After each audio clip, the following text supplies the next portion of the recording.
Let's talk about anti-patterns for retrospective. In my previous video, I've done videos on what is retrospective and how to facilitate retrospective.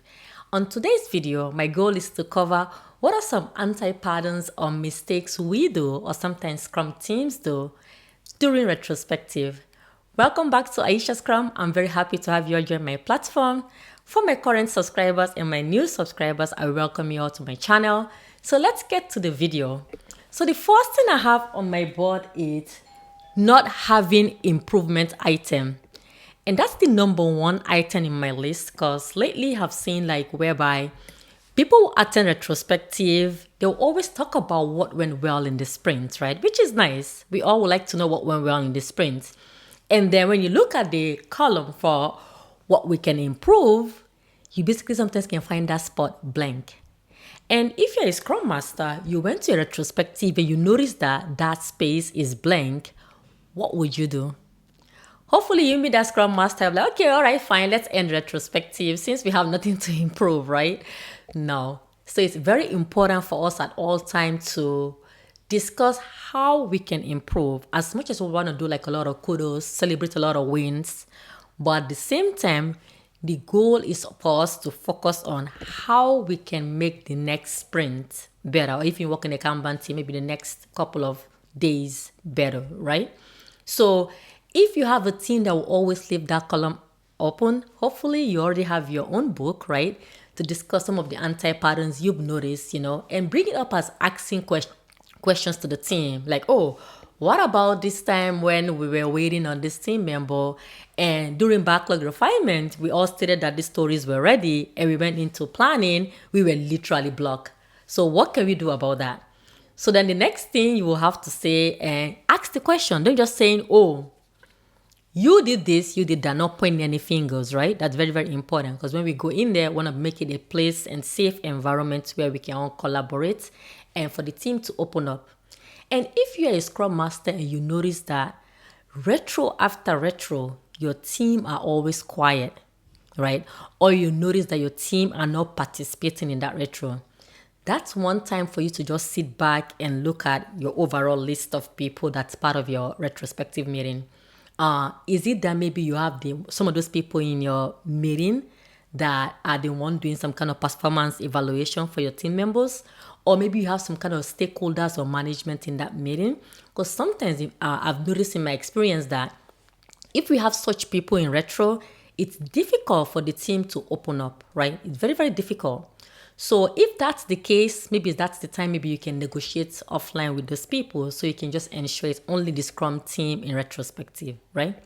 It's an anti-pattern for us as a Scrum Master when we notice that we go to retrospective and team members are not participating. Team members are always quiet, and due to that, we're like, okay, since we didn't have anyone talking, let's just end the retro. We don't want to do that, right? So instead, we should further investigate the reason behind it. Sometimes too, it can be the environment, right? Maybe the place that we are is just toxic, or you, the Scrum Master too, you've not been reminding the team that what happens in retro stays in retro, right? It's very important that whenever we attend the retrospective, the first thing we should always do is to remind the team, all right, we're in retrospective and in this space is for us to look back on what went well or what didn't go well and what are things we can do to improve ourselves as a team. And what's going to be said in here is not going to be held against any of you. And we are not pointing fingers, right? So by you constantly reminding this team, they're naturally going to be setting their headspace and their brain that in this space, it's safe. We can open up and discuss, right? So that's what we have to do. And we, Scrum Masters, help the teams a lot to achieve such a nice, emotional, safe environment, right? So that's number one. When your team constantly have no improvement item, that's a huge problem because to be honest, even we as humans, we always want to improve ourselves and get better, right? So the Scrum team, there's no such thing as a perfect team. We always will find a way how we can make ourselves better and improve as a team. So it's an anti-pattern for your team should have constantly nothing to improve. All right, so the next thing I have in my board is not following on action item and improvement item from retro. So what I mean by this is that, let's say sometimes we do attend retrospective, right? And at the end of the retrospective, we come up with a lot of items that we want to improve on. And sometimes I know as a team, it's impossible for us to improve on all of those suggested items. And then the team will vote on what we want to improve, right? And when it comes to that improvement item, then it's important for us to ensure that we are also following up with it, right? It's an anti-pattern for a Scrum team to come up with an improvement item and basically not follow up with it throughout the sprint, right?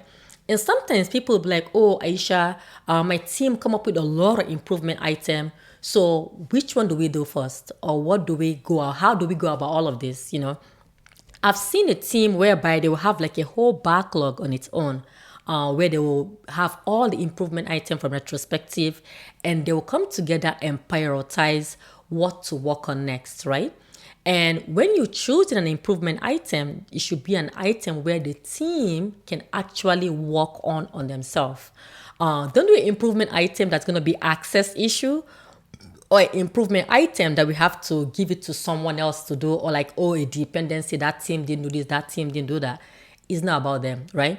Instead, we'll focus on things that we can make us better. Like say, for example, we have an improvement item whereby the team are complaining that the requirement is not clear, or the stories did not have acceptance criteria. If that's the case, then that's where we have to collaborate with the product owner and the team for us to learn better technique on writing user story and better technique to help improve our user story while collaborating with the development team, right? And that can be an improvement item where you, the Scrum Master, can create workshop, create like a learning session on user story, even bring out like experts outside your team to come in and help your team and all of that, and create a little extra coaching from the PO and whoever that's writing the stories in your team, right? And by you all taking your time and do that, that's what an improvement item is. So hopefully in the next two to three sprints, that will help improve your better writing technique, when in return can help the development team better understand what's the ask, right? So that's an example of an improvement item. But if you have an improvement item from retrospective and everyone just have conversation around it, then it ends there, that's not an improvement item. An improvement item should be an item where we can continuously follow up, and ensure that at all times we are also looking back to see how we can be better, right? And the person that will be tracking up or following up with it can be anyone in the team. Maybe sometimes it can be you, the Scrum Master. You might volunteer to be the action owner, or it can be any development team member that can be the action owner. Sometimes can have more than one or two people where we all are working towards something, right? So it's an anti-pattern for us to come up with a list of things to improve and basically not following up on them. So the next thing we have in the bond is not asking for the team permission before inviting people from outside. Sometimes I'm saying this is that I know people will be like, oh, Aisha, retrospective is only for the development team. It's only for us, nobody else. Yeah, you're right. But sometimes I know in the past, I've been part of a project whereby we also have some of our lead engineers that have to come in and be part of the Scrum team, right? Although we have our team already set up, but we have like a lot of complex work that we needed people with more extra experience, though I've done it in the past. So we literally will allow them into our Scrum team, and they are literally part of the whole project, right? And those people, sometimes they come in here and there to attend our planning meetings and all of that and help us with some SMEs, some information needed to help us better understand what's the axis, right? And if we have to invite some of those people in retrospective, it's very important that we first communicate this with the team, right? It's important because we don't just want to bring people or forward the invites to other people outside. And then at the end of the day, the team member will come to retrospective and see like different faces in the meeting. We don't want that, right? And sometimes too, those managements that are part of the development team, meaning that they are being assigned tasks, right? They are doing some of the work. Even though they are managers, they still will be invited in retrospective. Because why? They are part of the development of the work. So I know some people are like, oh, Aisha, manager shouldn't attend retro. Yeah, I understand that. But Scrum and Agile is not black and white. I know a lot of people might agree with me on this because Sometimes the way how the Scrum guide define the way how perfectly Scrum team look, in reality at work, it doesn't look like that. I've worked with my managers in the past in a project whereby we still needed their input in retro. We still needed their input in planning. We needed their input in backlog refinement and all of that. So if that's the case, I'm not going to say, oh, because you're an engineering manager and you are not part of the Scrum guide list, so you cannot join retro. No, it's an anti-pattern for you to do that, right?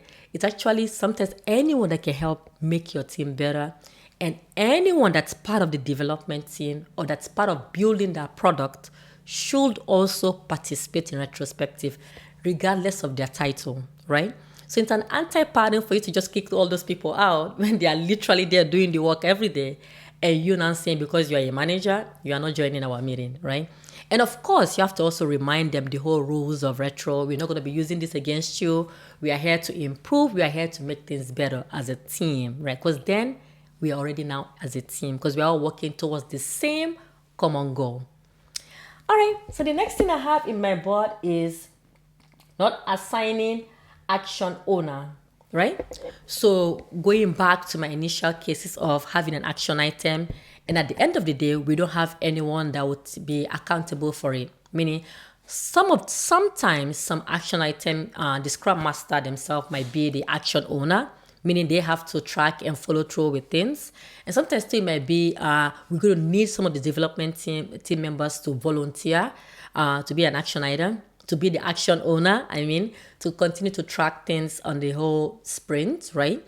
So it's an anti-pattern for us to come up with an action item, and at the end of the day, we close our retrospective and not know, okay, who's going to be accountable to ensure that we are all actually working towards improving this item, right? So it's actually a very good practice for you to always rotate amongst the team, right? Where we can rotate amongst ourselves who's going to be the action owner for each retrospective. So this can just better help everyone to know what we're supposed to do, right? And also as a team, when we have that particular action item, we should also ensure that we have a place either on Jira, Confluence, any other tool on the board whereby we can track to see how are we doing with that. I know I've been part of a company where we actually have an improvement backlog. That backlog, we have everything from retro that we want to improve on, we have it in there. I've also worked for a Scrum team whereby we'll just write a user story and call it like an improvement item or action item from retro. And we'll include it in our active sprint and we continue to track it that way, right? And we assign it to the volunteer person for that sprint as the action owner. So regardless of anyhow you do it in your company, it's just important to ensure that it's visible, transparent for everyone, and someone is actually going to be ensuring that we are being accountable to do what we agreed to do as a team after retrospective. So the next thing I have in my board is not having right people in the meeting, right? Whereby we have retrospective, and sometimes I've seen in the past whereby people will say that product owners are not allowed in retrospective. That's not true. Or they'll be like, oh, it's only for the development team. Yes, it is true. The development team are the one coming in here to retrospect and discuss how we all can be better. But product owner should attend retrospective because, to be honest, product owner, they are the master of the product backlog. And sometimes we will have feedback for product owners on how we can better work together as a team and help improve the overall product and the overall work that we are currently doing. And if the product owners are not attending, or we're saying that product owners shouldn't attend, then I think that's an anti-pattern. Because product owner attending retrospective, I believe, can add increased value. Because I've been part of retrospective whereby we'll have a product owner be like, oh, I'm so busy, I don't have time, we can't attend retro, or I'm gonna just let me know, Aisha, just let me know what happened from retro. And most of the time in those meetings, that when we come to those retrospective without that, you will notice that team will be saying, oh, I asked this stuff from my PO stated this. Oh, my PO said that this is not as important for us to work on. Oh, that became a spillover because we are waiting for the product owner to approve this. Oh, that became a spillover because the product owner was saying that we didn't have to add that. And then I went to my team. My team said that that's not true. You're going to see like a lot of back and forth thing, pointing finger, which hopefully by right, that's not something we should be doing, right? But I've noticed that in my experience, if we do have PO on site, it makes it really nice because then everyone is conversing and discussing the actual problem and discussing how we can actually improve that, right? And if we don't have the whole product owner in the team, it just makes everything more difficult. Or sometimes the action item too that comes from retro will be for them, and then we have to like literally start going back and forth looking for product owner to assign this. So we should ensure that all time we have the right and appropriate people in all of our retrospective meeting. So the next thing I have in my board is canceling retro. That's another big one, right? Sometimes you'll be surprised how a lot of time people would think that, oh, since retrospective is just for improvement and retrospective is just a discussion or how we can be better, it's a waste of time. Sometimes you hear some developers who say that, oh, I'll just use this time to go do my work. I'll just use this time to go do my coding. I see it's a waste of time for me to sit here for 1 hour, 30 minutes and be discussing things that have already passed. And if you hear your team members say this as a Scrum Master, or you notice that your team members are making such statements, that's when you have to go back and wear your coaching hat, right? You go from being this facilitator for a retrospective to one now, how you standing on your coaching hat, where you have to sync up with those people one-to-one and discuss, further investigate the reason behind that, right? Maybe it's their mindset thing that didn't still shift from working their old ways to now being agile. Maybe they've had a Scrum Master in the past that have made retrospective, anything that was discussed in retrospective, they will go and report to their manager. I've seen that too in the past, right? Or maybe people have told them or they've heard different myth about retro whereby people held it against them, right? So if you notice that people make this statement or people will not show up for retrospective, right? Or everybody will always give excuses when it comes to that, always try to further investigate, right? Connect with them one-to-one separately and discuss everyone's own point of view. At the end of the day, you will definitely get to the bottom of it and get some kind of solution how they can see retrospective as one of the most important Scrum events, right? Not only for Scrum team, even Kanban team. I've also heard people say that, oh, as a Kanban team, we don't have to do retrospective. That's not true. Retrospective is not just for Scrum. The reason why we even retrospect, it's part of the 12 principles in Agile, right? If you look at the principle number 12, Agile team will reflect. I forgot the perfect line for it, but the principle number 12 in the Agile manifesto talk about reflecting and improving, right? So regardless if you're doing Kanban, Safe, Scrum, as long you're practicing Agile, then you should also find some kind of way to also retrospect as a team, right? So even Kanban team, if there's, oh, Aisha, there's no cadence in Kanban, yeah, but you can do it at least once a month, right? Or once a quarter, or once every releases, once every huge problem that your team were able to solve, or there's any blocker, you guys were able to always quickly retrospect. Because studies have shown that team that actually retrospect and look back and see how they can improve, they will always improve and get to that high performing team. Unlike teams that do not retrospect at all. I know in the beginning as Scrum Master, we have to be patient and slowly get the team to see the value of it, right? We don't want to just force things at people, but at the same time, we are the ones that can help promote this and show people see the value in attending retrospective and make it fun, right? Come into these meetings and make it fun and make the team member want to come into this place and see it as basically a place where we can just wind down, right? We just ended like a hectic sprint. Let's come in here and just have fun, discuss, and also improve as a team. So don't be that Scrum Master that you constantly cancel it due to low attendance or people not participating or with different people's mindset and thinking about it. It's an anti-pattern if you as a Scrum Master, you continue to cancel retrospective. That's a problem. The next thing I have on my board is asking when it comes to changing templates or retrospective, right? So don't be that Scrum Master whereby the team are used to a routine, right? Because some people, they like routine, right? Not everybody is the same, right? But I know some people, they like a specific way of doing things. They have one way of doing things. And then you just decided one day to just change the whole, let's say how you use a moral, right? And you were using like a regular whiteboard template of what went well, what didn't go well, if there's action item. And all of a sudden now you create a new template on moral. You create, like, say, for example, the sailboats retrospective on moral. That's another very popular one. You went and created this whole sailboat journey, very nice templates, without even having a conversation around that with your team. And then they come to retro, they are so confused, right? So before you introduce any new template, or you want to switch up retro, or you want to change anything retro, always first discuss it with the team members, right? Remember, retro is not about you, the Scrum Master. It's about the team, right? And sometimes people can take this retrospective so personal, like, oh yeah, I'm going to make it this way, make it that way. It's not about you. So at all time, before we change things or switch things up in retro, we should communicate with the team. It's an anti-pattern for you as a Scrum Master, whereby you just go in there, start changing things without first communicating with your team. Because sometimes you can bring it. I know I've done this in the past, where I would tell the team members, oh, I have this new template we can work on. They'll be like, oh, no, I don't want it. Right away, they will shut it down, right? So like, you guys want to stick to the whole template? Yes, they've said yes to me. They're like, okay, fine, I'll just stick to that. But of course, we can always make icebreakers fun and bring different templates in icebreaker, because first of all, it's not mandatory to even practice to force these team members to do icebreakers. Icebreakers is nice to have, but don't impose it on the team and don't force it on the team, right? But that's one area where you can play around it and just to get teams to be engaged and fun.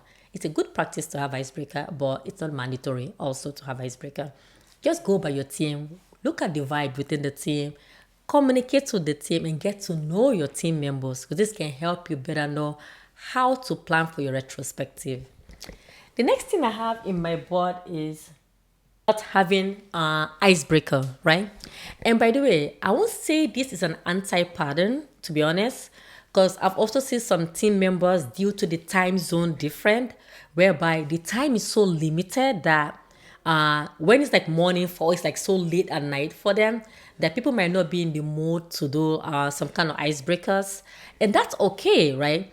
But don't be that Scrum Master whereby you spend like almost 30 minutes just doing icebreakers when you know you have only 1 hour scheduled for retro, and then you don't have enough time to go over the remaining important stuff for the retro, right? As much as we would love to have icebreakers, but we don't want to make the whole meeting about icebreakers and forget about the true reason why we are retrospective, right? And also check with the time zone differences with your team, just to ensure that you're not scheduling a meeting whereby it's so late for some people, or some people it's too early for them that they can't even wake up and participate, right? And that time where everyone can meet, it always can sometimes be the biggest challenge is scheduling this retros meeting. But if you can find one for your team, it will be a golden thing, right? But it's an issue whereby you are imposing different icebreakers on these team members that don't want to participate. But if your team want to participate and you bring it up like 5-10 minutes of the meeting, there's no problem with that. But I still see and find icebreaker very valuable, because to be honest, whenever I join a retrospective and we do some kind of icebreaker, I've always noticed that the team members are more open and chatty and discussing and engaged, unlike the ones have attended without icebreakers.